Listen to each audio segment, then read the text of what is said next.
అబ్బబ్బబ్బబ్బా! ఏం జనము గంగమ్మను చూస్తానికి పోటెత్తిర్రు భక్తులు. బైరాగి వేషము, బండేషము, తీరు వేషాలు కట్టిర్రు.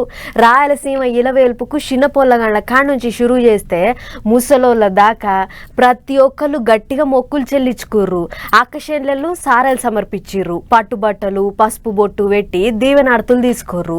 వారం దినాలు కన్నుల పండుగ లెక్కనే సాగింది గంగమ్మ జాతర. మరి ఆఖరినాడు జాతర ఎట్లయింది, ఏం కథ అనేది మనం కూడా చూసేద్దాం పారి. తిరుపతి ఎంకన్న చెల్లె తాతయ్య గుంట గంగమ్మ జాతర ఆఖరి నాడు సుత మా జోరుగా అయింది. జాతర సురువైన కాంచి భక్తులు తీరు ఏషాలు కట్టి అమ్మవారిని దర్శనం చేసుకున్నారు. ఒక్కో రోజు ఒక్కో ఏషం కట్టి చూడొచ్చిన వాళ్ళను కనివిందు చేసిండ్రు. పోరగాన్లు పెద్దోళ్ళు అనే తేడా లేకుండా ఆడోళ్ళ లెక్క ఏషాలు కట్టి అమ్మను కొలుసుకున్నారు. ఇక ఆఖరి నాడు గంగమ్మ తల్లికి ప్రత్యేక అభిషేకాలు చేస్తుంటే భక్తులకు చూస్తానికి 2 కండ్లు చాలేదట. అమ్మలక్కలంతా 1000 కండ్ల కుండలెత్తిండ్రు. తల్లికి పాయిరమని పొంగళ్ళు సమర్పించిండ్రు.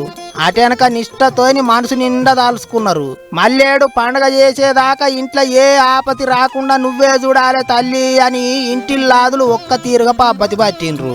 మంగళవారం పొద్దుకంగా బంకమట్టితోని అమ్మవారి విశ్వరూపాన్ని గుడి ఆరు బయటనే చేసి అదైనాక బుధారం పొద్దుగాలనే అమ్మవారి చెంపనర్కుడితోని జాతర పురాగా ఒడిసిపోతది. వారం దినాల బట్టి మా రంజుగైతున్న గంగమ్మ జాతరకు ఆఖరి దినమని సితం భక్తులు వచ్చిండ్రు.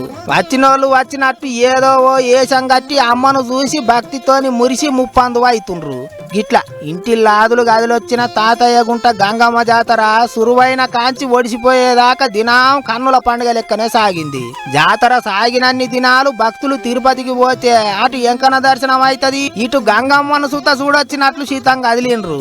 ఏదేమైనా ఇటు తెలంగాణలో సమ్మక్క జాతర ఎంత పేరుకెక్కిందో అటు ఏపీల సుత ఈ గంగమ్మ జాతర అందాయ గంతే పేరుకెక్కిందని అంటున్నారు భక్తులు.